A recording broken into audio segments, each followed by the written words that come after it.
ಎಲ್ರಿಗೂ ನಮಸ್ಕಾರ. Transition period 25 days complete ಆಯಿತು. ಈಗ ಅಬ್ಸರ್ವೇಷನ್ ಮತ್ತು ಅಸೆಸ್ಮೆಂಟ್ ಫಾರ್ಮೇಟನ್ನು ಫಿಲ್ ಮಾಡಬೇಕು. ಸೊ ಆಫ್ಟರ್ ದಿಸ್ ನಮಗೆ ಒಂದು ಫೆಸ್ಟ್ ಟೈಪ್ ಅದನ್ನು ಸೆಲೆಬ್ರೇಷನ್ ಅಂತ ಹೇಳಿ ಸೆಲೆಬ್ರೇಷನ್ ಡೇ ಜುಲೈ 1 ಅಂತ ಇದೆ. ಸೊ ಜುಲೈ 2 ಕ್ಲಾಸಸ್ ಸ್ಟಾರ್ಟ್ ಆಗುತ್ತೆ. ಸೊ ಈ ಅಬ್ಸರ್ವೇಷನ್ ಫಾರ್ಮೇಟನ್ನು ಅಸೆಸ್ಮೆಂಟ್ ಫಾರ್ಮೇಟನ್ನು ಯಾವ ರೀತಿಯಾಗಿ ತುಂಬೋದು ಅನ್ನೋದನ್ನು ನೋಡೋಣ. ಇದು ಕ್ಲಾಸ್ 3 ಒಂದು ಅಬ್ಸರ್ವೇಷನ್ ಫಾರ್ಮೆಟ್ ಆಗಿದೆ. ಸೊ ಇಲ್ಲಿ ಫಸ್ಟ್ ಸ್ಟೂಡೆಂಟ್ ಒಂದು ಬೇಸಿಕ್ ಡೀಟೇಲ್ಸನ್ನು ಫಿಲ್ ಮಾಡಬೇಕಾಗಿದೆ. ಇಲ್ಲಿ ಸ್ಕೂಲ್ ನೇಮನ್ನು ಎಂಟರ್ ಮಾಡಬೇಕು, teacher name, class. So class already ಮೇಲೆ ಇರೋದ್ರಿಂದ ಸ್ಟೂಡೆಂಟ್ ನೇಮ್ ಅಂತ ಹೇಳಿ ಇದನ್ನು ಚೇಂಜ್ ಮಾಡ್ಕೋಬೋದು. ಸೆಕ್ಷನ್, ಕ್ಲಸ್ಟರ್, ಬ್ಲಾಕ್ ಮತ್ತು ಅಬ್ಸರ್ವೇಷನ್ ಡೇಟನ್ನು ಫಿಲ್ ಮಾಡಬೇಕು. ಸೊ ಈ ವಿಡಿಯೋ ನಿಮಗೆ ಇಷ್ಟ ಆದರೆ ದಯವಿಟ್ಟು ಲೈಕ್ ಮಾಡಿ ಮತ್ತು ನಿಮ್ಮ ಕಮೆಂಟನ್ನು ಹಾಕಿ, ಮತ್ತು ಯಾರಿಗೆಲ್ಲ ಬೇಕು ಯೂಸ್ಫುಲ್ ಇದೆ ಅಂತ ಅನಿಸುತ್ತೆ ಈ ವಿಡಿಯೋ ಅವ್ರಿಗೆ ಶೇರ್ ಮಾಡೋದನ್ನು ಮರಿಬೇಡಿ. ಸೊ ಫಸ್ಟು ಒಂದು ಡೀಟೇಲ್ಸು ಬೇಸಿಕ್ ಒಂದು ಚೆಕ್ ಲಿಸ್ಟ್ ಇದೆ ಇಲ್ಲಿ. ಸೊ ಏನಿದೆ ಅಂತಂದರೆ student participation observation check list ಅಂತ ಇದೆ. ಇಲ್ಲಿ 3 ಒಂದು ರೂಬ್ರಿಕ್ಸನ್ನು ಕೊಟ್ಟಿದ್ದಾರೆ, ಎ, ಡಿ ಮತ್ತು NS ಅಂತ ಹೇಳಿ. ಎ ಅಂದರೆ ಅಚೀವ್ಡ್ ಅಂತಕ್ಕಂಥದ್ದು, ಮಗು ಸ್ವತಂತ್ರವಾಗಿ ಮತ್ತು ಕಾನ್ಫಿಡೆಂಟಾಗಿ ಈ ಒಂದು ಆ್ಯಕ್ಟಿವಿಟೀಸ್ನಲ್ಲಿ ಪಾರ್ಟಿಸಿಪೇಟ್ ಮಾಡಿದರೆ ಅದನ್ನು ಅಚೀವ್ಡ್ ಅಂತೇಳಿ. ಸೊ ಡೆವಲಪಿಂಗ್ ಅಂತಂದರೆ ಅಲ್ಲಲ್ಲೇ ಎರರ್ ಮಾಡ್ತಕ್ಕಂಥದ್ದಾಗಿರ್ಬೋದು, ಸಪೋರ್ಟ್ ಬೇಕಾಗಿರ್ತಕ್ಕಂಥದ್ದು. ನೀಡ್ ಸಪೋರ್ಟ್ ಅಂತಂದರೆ ಪೂರ್ತಿಯಾಗಿ ಮಗುವಿಗೆ ಬೇರೆಯವರ ಸಪೋರ್ಟಿಂದ ಮತ್ತು ಫೋರ್ಸಿಂದ ಮಗು ಆ ಒಂದು ಆ್ಯಕ್ಟಿವಿಟೀಸ್ನ ಮಾಡಿದರೆ ಅಲ್ಲಿ ನೀಡ್ ಸಪೋರ್ಟ್ ಕಾಲಮಲ್ಲಿ ನಾವು ಟಿಕ್ ಮಾಡಬೇಕು. ಹಾಗಿದ್ರೆ ಇಂಡಿಕೇಟರ್ಸನ್ನು ಏನೇನೆಲ್ಲ ಕೊಟ್ಟಿದ್ದಾರೆ ಅನ್ನೋದನ್ನು ನೋಡೋಣ. ಫಸ್ಟ್ ಇಂಡಿಕೇಟರ್ ಬಂದು student participate activity in greeting and conversation activities ಅಂತ ಕೊಟ್ಟಿದ್ದಾರೆ. ಸೊ ಗ್ರೀಟಿಂಗ್ಸು ಮತ್ತು ಕನ್ವರ್ಸೇಷನ್ ಆ್ಯಕ್ಟಿವಿಟೀಸ್ನಲ್ಲಿ ಆ್ಯಕ್ಟಿವ್ ಆಗಿ ಪಾರ್ಟಿಸಿಪೇಟ್ ಮಾಡಿದೆಯಾ ಅಂತ ಒಂದು ಇಂಡಿಕೇಟರ್ ಇದೆ. ಸೊ ಅದು ಯಾವ ಒಂದು ಮಗು ಯಾವ ಒಂದು ರುಬ್ರಿಕ್ನ ರೀಚ್ ಆಗಿದೆ, ಅಚೀವ್ಡ್ ಇದೆಯಾ, ಡೆವಲಪಿಂಗ್ ಇದೆಯಾ, ನೀಡ್ ಸಪೋರ್ಟ್ ಇದೆಯಾ ಅನ್ನೋದನ್ನು ನಾವು ಎಂಟರ್ ಮಾಡಬೇಕು. Next students listen when others are speaking, ಬೇರೆಯವರು ಮಾತನಾಡುವಾಗ ಮಗು ಆಲಿಸುತ್ತದೆ ಅಂತಕ್ಕಂಥದ್ದನ್ನು. Next students wait for their turn to speak, ತಾನು ಮಾತನಾಡುವುದಕ್ಕಾಗಿ ತನ್ನ ಒಂದು ಸರ್ತಿ ಬರೋವರೆಗೂ ಕಾಯುತ್ತೆ ಅಂತಕ್ಕಂಥದ್ದು. ಇನ್ನು students are use the newly learned vocabulary in speaking, ಹೊಸದಾಗಿ ಕಲಿತಿರ್ತಕ್ಕಂಥ ಪದಗಳನ್ನು ತನ್ನ ಮಾತನಾಡುವಿಕೆಯಲ್ಲಿ ಬಳಸುತ್ತೆ ಅಂತಕ್ಕಂಥದ್ದು. Students correctly identify and reproduce syllabic sounds, ಮಕ್ಕಳು ಸಿಲಬಿಕ್ ಸೌಂಡ್ಸ್ಗಳನ್ನು ಸರಿಯಾಗಿ ಕರೆಕ್ಟಾಗಿ ಐಡೆಂಟಿಫೈ ಮಾಡ್ತಾರೆ ಮತ್ತು ಅದನ್ನು ರೆಪ್ರೊಡ್ಯೂಸ್ ಮಾಡ್ತಾರೆ ಅಂತಕ್ಕಂಥದ್ದು. ಅಂದರೆ ಹೇಳ್ತಾರೆ, ಒಂದು ವರ್ಡ್ ಕೊಟ್ಟಾಗ ಅದರಲ್ಲಿ ಎಷ್ಟು ಸಿಲಬಲ್ಸ್ ಇದೆ ಅಂದರೆ ಸಿಲಬಲ್ಸ್ನ ಒಡೆದು ಹಾಕ್ತಕ್ಕಂಥದ್ದನ್ನು ಮಾಡ್ತಕ್ಕಂಥದ್ದು. Next students participate confidently in rhymes and recitation, ಪದ್ಯಗಳನ್ನು ಹೇಳ್ತಕ್ಕಂಥದ್ದನ್ನು ಕಾನ್ಫಿಡೆಂಟಾಗಿ ಪಾರ್ಟಿಸಿಪೇಟ್ ಮಾಡಿರ್ತಕ್ಕಂಥದ್ದು. Students express ideas about stories and characters, ಕತೆಗಳು ಮತ್ತು ಕತೆಗಳಲ್ಲಿರೋ ಪಾತ್ರಗಳನ್ನು ಕುರಿತಾಗಿ ತನ್ನ ಒಂದು ವಿಚಾರಗಳನ್ನು ಎಕ್ಸ್ಪ್ರೆಸ್ ಮಾಡ್ತಕ್ಕಂಥದ್ದು. Students recognise letters, sounds and sight words while reading, ಓದುವಾಗ ಮಕ್ಕಳು ಅಕ್ಷರಗಳನ್ನು, ಲೆಟರ್ಸ್ಗಳನ್ನು ಗುರುತಿಸ್ತಕ್ಕಂಥದ್ದು, ಅದರ ಸೌಂಡ್ಸ್ ಗುರುತಿಸೋದು ಮತ್ತು ಸೈಟ್ ವರ್ಡ್ಸ್ಗಳನ್ನು ಗುರುತಿಸ್ತಕ್ಕಂಥದ್ದು. Student read short sentences with confidence, ಮಗು ಕಾನ್ಫಿಡೆಂಟಾಗಿ ಒಂದು ಶಾರ್ಟ್ ಸೆಂಟೆನ್ಸ್ಗಳನ್ನು ಓದುತ್ತೆ ಅಂತಕ್ಕಂಥದ್ದು. ನೆಕ್ಸ್ಟ್ ಬಂದು students write simple sentence using clues and punctuation, ಒಂದು ಪಂಕ್ಚುಯೇಷನ್ ಮಾರ್ಕ್ಗಳನ್ನು ಬಳಸಿ ಅಥವಾ ಕ್ಲೂಸ್ಗಳನ್ನು ಬಳಸಿ ಸಿಂಪಲ್ ಸೆಂಟೆನ್ಸ್ಗಳನ್ನು ಮಾಡ್ತಕ್ಕಂಥದ್ದು. Students show interest and enjoyment in ಆ್ಯಕ್ಟಿವಿಟೀಸ್ನಲ್ಲಿ ಮಗು ಇಂಟ್ರೆಸ್ಟಿಂದ ಮತ್ತು ಎಂಜಾಯ್ದಿಂದ ಭಾಗವಹಿಸ್ತಕ್ಕಂಥದ್ದು. Students interact positively with pears during group activities ಕೊಟ್ಟಾಗ ತನ್ನ ಜೊತೆಗಾರರೊಂದಿಗೆ ಮಗು ಖುಷಿಯಿಂದ ಪಾಸಿಟಿವ್ ಒಂದು ವೇನಲ್ಲಿ ಇಂಟ್ರ್ಯಾಕ್ಟ್ ಮಾಡಿದೆ ಅಂತಕ್ಕಂಥದ್ದನ್ನು. ಸೊ ಅದು ಮಗು achieved perform learning outcome independently and ಕಾನ್ಫಿಡೆಂಟಾಗಿ ಮಾಡಿದರೆ ಎ ಅಂತ, ಡೆವಲಪಿಂಗ್ ಸ್ಟೇಜಲ್ಲಿದ್ದರೆ ಡಿ, ನೀಡ್ ಸಪೋರ್ಟ್ ಇದ್ದರೆ ಥರ್ಡ್ ಕಾಲಮಲ್ಲಿ ಟಿಕ್ ಮಾಡಬೇಕು. ಇನ್ನು ಬಂದು learning informal assessment rubric of English ಸಬ್ಜೆಕ್ಟಿಗೆ ಸಂಬಂಧಪಟ್ಟಂತೆ. ಸೊ ಇಲ್ಲಿ ಎ ಮತ್ತು ಬಿ ಅಂತ ಕೊಟ್ಟಿದ್ದಾರೆ. ಸೊ ಈ ಎ ಬಿ ಏನನ್ನೋದನ್ನು ಫಸ್ಟ್ ನೋಡ್ಕೊಂಡು ಬರೋಣ ಬನ್ನಿ.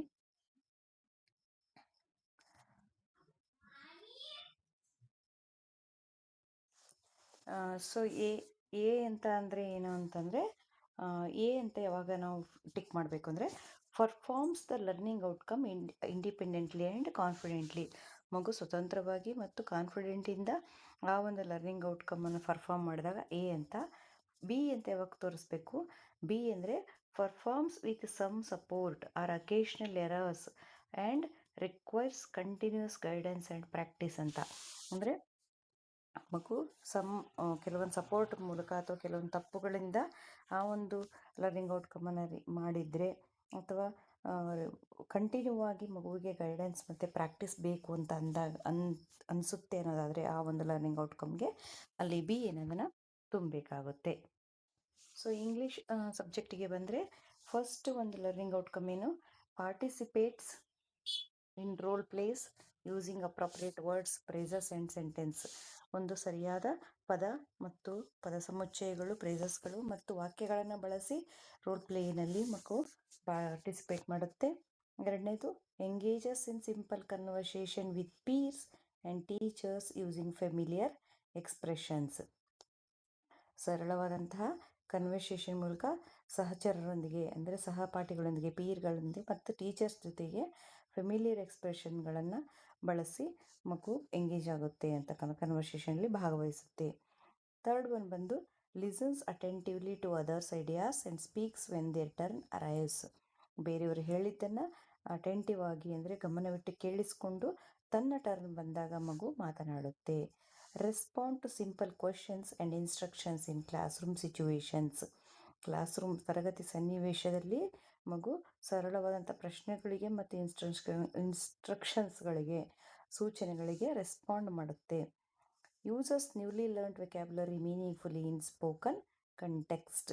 ಅಂದರೆ ಮಾತನಾಡುವಂತಹ ಸಂದರ್ಭಗಳಲ್ಲಿ ಮಗು ಹೊಸದಾಗಿ ಕಲಿತಿರ್ತಕ್ಕಂಥ ಪದಗಳನ್ನು ಮೀನಿಂಗ್ಫುಲ್ಲಾಗಿ ಬಳಸುತ್ತೆ ಅಂತಕ್ಕಂಥದ್ದು. ಇಲ್ಲಿ ಎ ಅಂತಂದರೆ ಕಾನ್ಫಿಡೆಂಟಾಗಿ ಮಾಡಿರ್ತಕ್ಕಂಥದ್ದು, ಬಿ ಅಂತಂದರೆ ಸಪೋರ್ಟ್ ಬೇಕಾಗಿರ್ತಕ್ಕಂಥದ್ದು. ಇನ್ನು sixth one, uses sight words correctly in speaking and writing activities. ಬರೆಯುವಾಗ, ಮಾತನಾಡುವಾಗ ಸೈಟ್ ವರ್ಡ್ಸ್ಗಳನ್ನು ಕರೆಕ್ಟಾಗಿ ಯೂಸ್ ಮಾಡುತ್ತೆ. ಇನ್ನು mimics and reproduce syllabic sounds and pronunciation of new words accurately. So syllabic ವರ್ಡ್ಸ್ಗಳನ್ನು ಮಿಮಿಕ್ ಮಾಡೋದು ಮತ್ತು ರೆಪ್ರೊಡ್ಯೂಸ್ ಮಾಡತಕ್ಕಂಥದ್ದು. ಒಂದು ಹೊಸ ಶಬ್ದವನ್ನು ನೀಡಿದಾಗ ಅದರಲ್ಲಿ ಎಷ್ಟು ಸಿಲೆಬಲ್ಸ್ ಇದೆ, ಆ ಸಿಲೆಬಲ್ಸ್ನ ಯಾವ ರೀತಿಯಾಗಿ ಬಳಸ್ತಕ್ಕಂಥದ್ದು, ಮತ್ತು ಜೊತೆಗೆ pronunciation of new words accurately, ಹೊಸ ಶಬ್ದಗಳನ್ನು ಅಕ್ಯುರೇಟಾಗಿ ಪ್ರನೌನ್ಸ್ ಮಾಡುತ್ತೆ. ಇನ್ expresses opinions, feelings and understanding about stories, characters and events orally. ಮಗು ಮೌಖಿಕವಾಗಿ ತನ್ನ ಅಭಿಪ್ರಾಯಗಳನ್ನು, ಭಾವನೆಗಳನ್ನು ಸ್ಟೋರಿಗಳ ಬಗ್ಗೆ ಮತ್ತು ಕ್ಯಾರೆಕ್ಟರ್ ಬಗ್ಗೆ ಅಥವಾ ಸನ್ನಿವೇಶದ ಬಗ್ಗೆ ವ್ಯಕ್ತಪಡಿಸುತ್ತದೆ. ಇನ್ನು 9ನೇದು ಬಂದರೆ reads short sentences fluently by recognising letters, sounds, vocabulary and sight words ಅಂತಕ್ಕಂಥದ್ದು.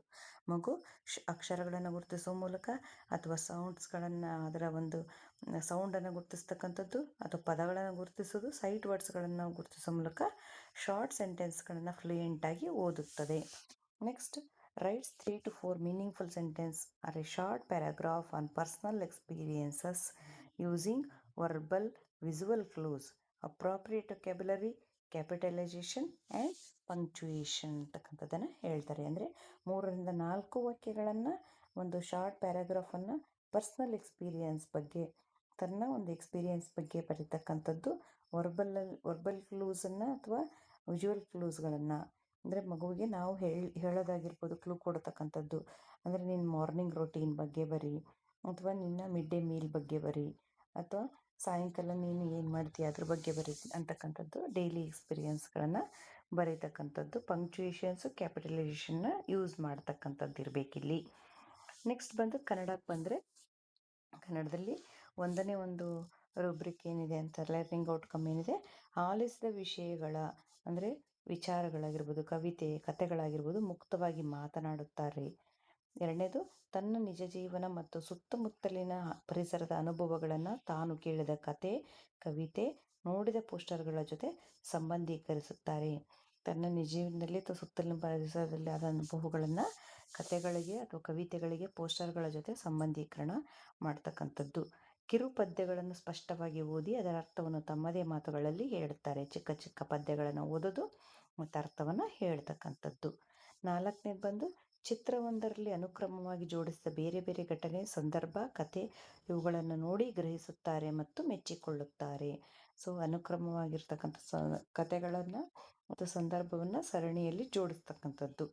ಇನ್ನು ಮುದ್ರಿತ ಸಾಮಗ್ರಿಗಳಲ್ಲಿ ಅಕ್ಷರ, ಪದ, ವಾಕ್ಯಗಳ ಅರ್ಥವನ್ನು ತಿಳಿಯುತ್ತಾರೆ, ಹೇಳುತ್ತಾರೆ, ಮೆಚ್ಚಿ ಮತ್ತು ಬರೆಯುತ್ತಾರೆ ಅಂತ. ಅಕ್ಷರಗಳನ್ನು, ಪದಗಳನ್ನು, ವಾಕ್ಯಗಳ ಅರ್ಥವನ್ನು ತಿಳ್ಕೊಂಡು ಮುದ್ರಿತ ಸಾಮಗ್ರಿಗಳು ನ್ಯೂಸ್ ಪೇಪರ್ ಆಗಿರ್ಬೋದು, ಕತೆ ಪುಸ್ತಕಗಳಾಗಿರ್ಬೋದು ಅಥವಾ ಪೋಸ್ಟರ್ಗಳಾಗಿರ್ಬೋದು ಅವುಗಳನ್ನು ಓದತಕ್ಕಂಥದ್ದು ಮತ್ತು ಅದರ ಅರ್ಥವನ್ನು ಹೇಳ್ಬೋದು ಮತ್ತು ಜೊತೆಗೆ ಬರೀತಕ್ಕಂಥದ್ದು. ಇನ್ನು 6ನೇದು ತಮಗೆ ಪರಿಚಿತವಿರುವ ವಿಷಯಗಳನ್ನು ಅರಿತು ಅವುಗಳ ಬಗ್ಗೆ ಸಹಪಾಠಿಗಳೊಂದಿಗೆ ಅಥವಾ ಇತರರೊಂದಿಗೆ ಚರ್ಚಿಸಿ ಮಾತನಾಡುತ್ತಾರೆ. ತಮಗೆ ಯಾವುದೋ ಒಂದು ಪರಿಚಿತರ ವಿಷಯಗಳನ್ನು ಮತ್ತು ಸಹಪಾಠಿಗಳ ಜೊತೆಗೆ ಇತರರ ಜೊತೆಗೆ ಚರ್ಚೆ ಮಾಡ್ತಾರೆ. ಇನ್ನು 7ನೇದು ಬಂದು ತನ್ನ ಆಲೋಚನೆಗಳನ್ನು, ಭಾವನೆಗಳನ್ನು ಪದ ಹಾಗೂ ಸರಳ ವಾಕ್ಯಗಳ ಮೂಲಕ ಲಿಖಿತ ರೂಪದಲ್ಲಿ ವ್ಯಕ್ತಪಡಿಸುತ್ತಾರೆ. ತನ್ನ ಆಲೋಚನೆಗಳನ್ನು, ಭಾವನೆಗಳನ್ನು ಪದಗಳ ಮೂಲಕ ಅಥವಾ ಸರಳ ವಾಕ್ಯಗಳ ಮೂಲಕ ಲಿಖಿತ ರೂಪದಲ್ಲಿ ವ್ಯಕ್ತಪಡಿಸ್ತಾರೆ, ಅಂದರೆ ಬರೆದು ವ್ಯಕ್ತಪಡಿಸ್ತಾರೆ. ಇನ್ನು 8ನೇದು ಬಂದು ಐಚ್ಛಿಕ ಅಥವಾ ಮಾರ್ಗದರ್ಶಿತ ಚಟುವಟಿಕೆಗಳ ಮೂಲಕ ಚಿತ್ರ, ಅಕ್ಷರ, ಕಾಗುಣಿತದ ಸರಿಯಾದ ಬಳಕೆಯೊಂದಿಗೆ ಲೇಖನ ಬರೆಯುತ್ತಾರೆ. ಅಂದರೆ ತನಗೆ ಐಚ್ಛಿಕ ಅಂದರೆ ತನ್ನ ಇಷ್ಟಪಟ್ಟಿರ್ತಕ್ಕಂತಹ ಚಟುವಟಿಕೆ ಆಗಿರ್ಬೋದು, ಅಥವಾ ಮಾರ್ಗದರ್ಶಿತ ಅಂದರೆ ನಾವು ಹೇಳ್ತಕ್ಕಂಥ ಚಟುವಟಿಕೆಗಳನ್ನು ಬಳಸ್ತಕ್ಕಂಥದ್ದು. ಇನ್ನು 9ನೇದು ಆಲಿಸಿದ, ಮಾತನಾಡಿದ, ಓದಿದ ವಿಚಾರಗಳನ್ನು ತಮ್ಮದೇ ಆದ ವಿಧಾನದಿಂದ, ಅದು ಚಿತ್ರದ ಮೂಲಕ ಆಗಿರ್ಬೋದು, ಪದಗಳ ಮೂಲಕ ಅಥವಾ ವಾಕ್ಯಗಳ ಸಹಾಯದಿಂದ ಲಿಖಿತವಾಗಿ ಅಭಿವ್ಯಕ್ತಿಸುತ್ತಾರೆ. ಇದು ಬರವಣಿಗೆಗೆ ಜಾಸ್ತಿ ಪ್ರಿಫರೆನ್ಸ್ ಇದೆ. ಇನ್ನು ತನ್ನ ಕಲ್ಪನೆಯ ಕತೆ, ಕವಿತೆಗಳನ್ನು ಸ್ವತಂತ್ರವಾಗಿ ರಚಿಸಿ ಬರೆಯುತ್ತಾರೆ. ಸ್ವಂತ ಕಥೆಯನ್ನು, ಕವಿತೆಯನ್ನು ಬರೆಯತಕ್ಕಂಥದ್ದು. ಇನ್ನು ಮೆಥಮೆಟಿಕ್ಸ್ ಒಂದು ಲರ್ನಿಂಗ್ ಔಟ್ಕಮ್ಸ್ ಏನಿದೆ ಅಂದರೆ reads and write numbers up to 999ರವರೆಗೆ ಸಂಖ್ಯೆಗಳನ್ನು ಓದುವುದು ಮತ್ತು ಬರೆಯುವುದು. ಇನ್ನು compares and orders numbers up to 99 using appropriate symbols. ಹೆಚ್ಚು ಕಡಿಮೆ ಸಮವನ್ನು ಬಳಸಿ ಮಕ್ಕಳು ಹೋಲಿಸ್ತಕ್ಕಂಥದ್ದು. ಇನ್ನು solve 3 digit addition problems involving regrouping, carrying over ಅಂತಕ್ಕಂಥದ್ದು. ಅಂದರೆ ದಶಕ ಪಡೆಯುವ ಮೂಲಕ 3 ಅಂಕಿಗಳ ಸಂಕಲನವನ್ನು ಮಾಡತಕ್ಕಂಥದ್ದು. Solves 3 digit subtraction problem involving regrouping, borrowing. ದಶಕವನ್ನು ಪಡೆಯುವ ಮೂಲಕ ವ್ಯವಕಲನವನ್ನು 3 ಅಂಕಿಯ ವ್ಯವಕಲನ. ಇನ್ನು ನೆಕ್ಸ್ಟ್ ಬಂದರೆ 5ನೇದು solves basic financial problems using money in everyday life situations. ದಿನನಿತ್ಯ ಸಂದರ್ಭದಲ್ಲಿ ಹಣದ ಲೆಕ್ಕಾಚಾರದ ಸಮಸ್ಯೆಗಳನ್ನು ಬಗೆಹರಿಸುವುದು. Recalls multiplication tables up to 10 and solves related mathematical operations. 10ರವರೆಗಿನ ಗುಣಾಕಾರ ಕೋಷ್ಟಕಗಳು ಅಂದರೆ ಮಗ್ಗಿಗಳನ್ನು ನೆನಪಿಸ್ಕೊಂಡು ಲೆಕ್ಕ ಮಾಡ್ತಕ್ಕಂಥದ್ದು. Identifies names and describes various 2D and 3D shapes. 2D ಅಂದರೆ ಚೌಕ, ಆಯತ, ತ್ರಿಭುಜ, ವೃತ್ತ ಇದು ಬರುತ್ತೆ. ನೆಕ್ಸ್ಟ್ 3D ಅಂದರೆ ಚೌಕಘನ, ಆಯತಘನ ಮತ್ತು ಕೋನ, ಸಿಲಿಂಡರ್ ಮತ್ತು ವೃತ್ತ ಇವೆಲ್ಲವೂ ಕೂಡ ಬರ್ತವೆ. ಸೊ ಅವುಗಳ ಆಕಾರ ಗುರುತಿಸೋದು, ಹೆಸರಿಸೋದು ಮತ್ತು ವಿವರಿಸ್ತಕ್ಕಂಥದ್ದು. Estimates and measures length, distance and capacity using non standard units. ಪ್ರಮಾಣಿತವಲ್ಲದ ಘಟಕಗಳನ್ನು ಬಳಸಿಕೊಂಡು ಉದ್ದ, ದೂರ, ಸಾಮರ್ಥ್ಯವನ್ನು ಅಂದಾಜು ಮಾಡುವರು ಮತ್ತು ಅಳೆಯುವರು. ಹ್ಯಾಂಡ್ ಸ್ಪ್ಯಾನ್ಗಳನ್ನು, ಬೆರಳುಗಳನ್ನು ಅಥವಾ ಪಾದಗಳನ್ನು ಉಪಯೋಗಿಸ್ಕೊಂಡು ಇವೆಲ್ಲಕ್ಕೆ ಪ್ರಮಾಣಿತವಲ್ಲದ ಮಾಪಕಗಳು ಅಂತಕ್ಕಂಥ ಹೇಳ್ತೀವಿ. ನೆಕ್ಸ್ಟ್ ಬಂದು 9ನೇದು identifies, extends and describes symmetrical or repeating patterns found in daily life. ದಿನನಿತ್ಯ ಜೀವನದಲ್ಲಿ ಬರ್ತಕ್ಕಂಥ ಪ್ಯಾಟರ್ನ್ಗಳನ್ನು ಗುರುತಿಸ್ತಕ್ಕಂಥದ್ದು ಮತ್ತು ಪ್ಯಾಟರ್ನ್ನ ಮುಂದುವರಿಸ್ತಕ್ಕಂಥದ್ದು, ವಿವರಿಸುವುದು, ವಿಸ್ತರಿಸುವುದು. Recognise and correctly uses foundational mathematical vocabulary in contact. ಗಣಿತದ ಮೂಲಭೂತ ಶಬ್ದಕೋಶವನ್ನು ಆಯಾ ಸಂದರ್ಭಕ್ಕೆ ಅನುಗುಣವಾಗಿ ಗುರುತಿಸುವರು ಮತ್ತು ಸರಿಯಾಗಿ ಬಳಸುವರು. ಗಣಿತದ ಶಬ್ದಕೋಶ ಅಂತಂದರೆ ಇಲ್ಲಿ ಮೋರ್, ಲೆಸ್, ಲಾಂಗ್, ಶಾರ್ಟ್ ಅಂತಕ್ಕಂಥ ಉದ್ದ ಇವೆಲ್ಲವೂ ಕೂಡ ಇಂಗ್ಲೀಷ್ ಪದಗಳನ್ನು ಬಳಸ್ತಕ್ಕಂಥದ್ದು. ಇನ್ನು EVSಗೆ ಸಂಬಂಧಪಟ್ಟಂಗೆ ಏನಿದೆ ಲರ್ನಿಂಗ್ ಔಟ್ಕಮ್ಸ್ ಅಂದರೆ observes and names different animals found in their surroundings. ಸುತ್ತಲಿನ ಪ್ರಾಣಿಗಳನ್ನು ಗಮನಿಸಿ ಹೆಸರನ್ನು ಹೇಳ್ತಕ್ಕಂಥದ್ದು. Identifies and matches animals with the specific sound they make. ಪ್ರಾಣಿಗಳ ಧ್ವನಿಯನ್ನು ಗುರುತಿಸಿ ಹೊಂದಿಸುವುದು. Draws and labels a neat diagram of the basic parts of plant. Basic parts of ಪ್ಲ್ಯಾಂಟನ್ನು ಬರೀತಕ್ಕಂಥದ್ದು. Identifies the various visible parts of the human body. ಮಾನವ ದೇಹದ ಬಾಹ್ಯ ಭಾಗಗಳನ್ನು ಗುರುತಿಸುವುದು. Explains the functions and daily uses of different organs and body parts. ದೇಹದ ವಿವಿಧ ಭಾಗಗಳ ಕಾರ್ಯ ಮತ್ತು ದೈನಂದಿನ ಉಪಯೋಗಗಳನ್ನು ವಿವರಣೆ ಕೊಡ್ತಕ್ಕಂಥದ್ದು. ಇನ್ನು 6ನೇದು identifies and list different natural and man made sources of water. ನೀರಿನ ವಿವಿಧ ಮೂಲಗಳು, ನೈಸರ್ಗಿಕ ಮೂಲಗಳಾಗಿರ್ಬೋದು, ಮಾನವ ನಿರ್ಮಿತ ಮೂಲಗಳನ್ನು ಗುರುತಿಸ್ತಕ್ಕಂಥದ್ದು. ಇನ್ನು 7ನೇದು explains the importance and daily uses of water in the house and environment. ಮನೆ ಮತ್ತು ಪರಿಸರದಲ್ಲಿ ನೀರಿನ ದೈನಂದಿನ ಬಳಕೆ ಮತ್ತು ಅದರ ಮಹತ್ವವನ್ನು ವಿವರಿಸುತ್ತಾರೆ. ಇನ್ನು 8ನೇದು ಬಂದು ವಿವಿಧ ವಾಹನಗಳನ್ನು ಗುರುತಿಸಿ ಅವುಗಳು ಭೂ, ನೀರು ಮತ್ತು ಗಾಳಿಯ ಸಾರಿಗೆಗಳನ್ನು ವಿಂಗಡಿಸ್ತಕ್ಕಂಥದ್ದು. 9ನೇದು identifies and charts family members within a structured family tree. ಕುಟುಂಬ ವೃಕ್ಷದಲ್ಲಿ ವಿವಿಧ ಸದಸ್ಯರನ್ನು ಗುರುತಿಸಿ ನಮೂದಿಸ್ತಕ್ಕಂಥದ್ದು. ಇನ್ನು 10ನೇದು explains the roles, relationship and responsibility of individual members within a family. ಕುಟುಂಬದಲ್ಲಿ ಪರಸ್ಪರ ಸಂಬಂಧ, ಪ್ರತಿಯೊಬ್ಬ ಸದಸ್ಯರು ಯಾವ ಹೊಣೆಗಾರಿಕೆಯನ್ನು ಹೊಂದಿದ್ದಾರೆ ಅಂತಕ್ಕಂಥದ್ದನ್ನು ಹೇಳ್ತಕ್ಕಂಥದ್ದನ್ನು ಬರಿಬೇಕು. ಇನ್ನು ಕೊನೆಯಲ್ಲಿ ಟೀಚರ್ ರಿಮಾರ್ಕ್ ಅಂತ ಇದೆ. ಸ್ಟ್ರೆಂತ್ಸ್ ಅಬ್ಸರ್ವ್ಡ್ ಅಂತಕ್ಕಂಥದ್ದು ಅಂದರೆ ಮಗುವಿನ ವಿಶೇಷ ಒಂದು ಸಾಮರ್ಥ್ಯ ಏನಿದೆ ಅದನ್ನು ಬರಿಬೇಕು. ಏರಿಯಾಸ್ ನೀಡಿಂಗ್ ಇಂಪ್ರೂವ್ಮೆಂಟ್, ಇನ್ನು ಯಾವ ಏರಿಯಾದಲ್ಲಿ ಮಗುವಿಗೆ ಇಂಪ್ರೂವ್ಮೆಂಟ್ ಆಗಬೇಕಾಗಿದೆ ಅನ್ನೋದನ್ನು ಇಲ್ಲಿ ಬರೀಬೇಕು. Next suggestion for further support, ಇನ್ನು ಹೆಚ್ಚಿನ ಸಪೋರ್ಟ್ ಯಾವುದಕ್ಕೆ ಬೇಕಾಗಿದೆ. ಇನ್ನು ಓವರಾಲ್ ರಿಫ್ಲೆಕ್ಷನ್ ಏನು, excellent, good, satisfactory, needs additional support, ಯಾವುದಕ್ಕೆ ಸಂಬಂಧಪಡುತ್ತೆ ಆ ಮಗುವಿನ ಅಚೀವ್ಮೆಂಟು ಅಲ್ಲಿ ಟಿಕ್ ಹಾಕಬೇಕು.